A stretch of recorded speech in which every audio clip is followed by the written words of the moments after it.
अस्सलाम वालेकुम। Unit first F6 के हम थोड़ी सी समरी देखेंगे कि हमने क्या क्या पढ़ा है इसमें, ठीक है।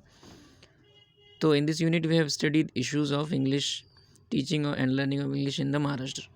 महाराष्ट्र के अंदर क्या क्या इश्यूज़ थे और है इंग्लिश सीखने के लिए प्राइमरी लेवल के अंदर, ये हमने पढ़े। फिर क्या पढ़े, the issues like status of English in the state and the issue of medium of instruction of a school and the issue relating to the beginning of English being taught from the particular standard have also been discussed। इन्हें English की history Maharashtra के अंदर वो पढ़े, क्या issues थे वो पढ़े, ठीक है।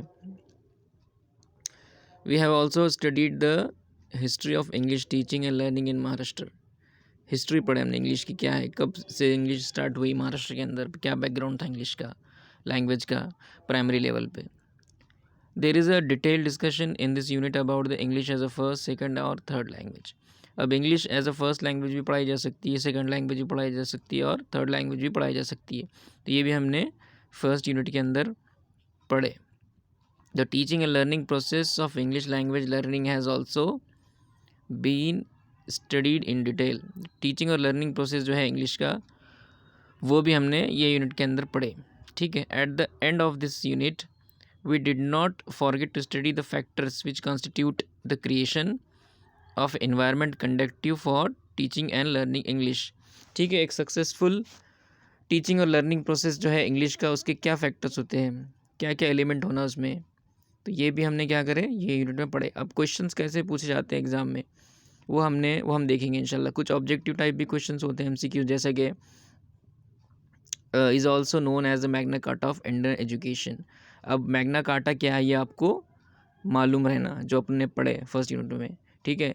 मैक्लॉस पॉलिसी क्या है, वुड डिस्पैच क्या है, तो आप उसका आंसर दे सकेंगे। कैब अपन ने पढ़े, 3 लैंग्वेज फार्मूला पढ़े, उर्दू मराठी इंग्लिश, ये फार्मूला पढ़े। तो कैब कब लागू हुआ, कैब की डिफिनेशन क्या है, फुल फॉर्म क्या है, ये भी अपने को मालूम होना। English is taught to Urdu medium student Maharashtra as. अब महाराष्ट्र के अंदर उर्दू मीडियम के बच्चों को इंग्लिश फर्स्ट लैंग्वेज पढ़ाई जाती है, सेकंड लैंग्वेज पढ़ाई जाती या थर्ड लैंग्वेज पढ़ाई, ये अपने को मालूम होना।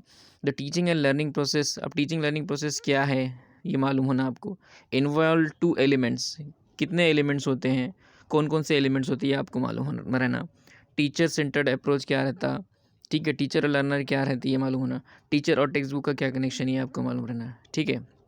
Physical health of the learner, technological resources and other facilities create an conductive for teaching and learning of English language. अब इन्वायरमेंट कैसा दिया जाता है इंग्लिश लर्निंग को वो आपको मालूम रहना, ठीक है। फिजिकल हेल्थ क्या रहती है लर्नर की, ये भी अपन ने पढ़े, ठीक है। और दूसरे टाइप के क्वेश्चंस कैसे रहते हैं डिस्क्राइब करने के, answer the following questions. What is मल्टीलिंग्विज्म, मल्टीलिंग्विज्म की डिफिनेशन डालना है, फीचर्स डालना है कि मल्टीलिंग्विज्म पहले तो किसको बोलते हैं डिफाइन करना है, और उसके एलिमेंट क्या क्या होते हैं वो फीचर को बताना है, ठीक है।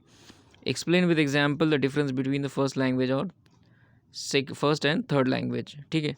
डिफ्रेंशिएट करना है कि फ़र्स्ट लैंग्वेज में क्या फ़र्क रहता है और थर्ड लैंग्वेज में क्या फ़र्क रहता है, और एग्जांपल्स देना है इसके। Explain the details whether English should be taught as a first language in Maharashtra और नॉट। डिटेल में लिखना है कि इंग्लिश पढ़ाई जानी चाहिए फर्स्ट लैंग्वेज में महाराष्ट्र के अंदर कि नहीं, आपको अपनी राय देना है। Right note on 3 language formula, 3 language formula क्या है उसको डिफाइन करना है, नोट लिखना है उसकी, ठीक है। जितने वर्ड्स में लिखना है उतने वर्ड्स में पूछा है उतने वर्ड्स में लिखना है, ठीक है। Write a detail note on the elements of factor or factors of teaching learning process. Teaching learning process के फैक्टर्स क्या रहते हैं, एलिमेंट्स क्या रहते हैं, हमने लास्ट में पढ़े, वो डिटेल में लिखने का है। डिफ्रेंशिएट बोले तो क्या करना है, उसको डिफ्रेंशिएट करना है। टीचर सेंटर अप्रोच क्या रहता और लर्नर सेंटर अप्रोच क्या रहता, उसको क्या करने का, दोनों में फ़र्क क्या है ये बताने का है, ठीक है। Describe the factors conductive for creating learning environment for English. क्या क्या फैक्टर्स होते हैं कंडक्टिव एक एनवायरनमेंट बनाने के वास्ते इंग्लिश लैंग्वेज का, ये भी आपको बताना है। ऐसे क्वेश्चन पूछ सकते हैं, MCQs भी आ सकते हैं और डिस्क्राइब करने के भी आ सकते हैं, ठीक।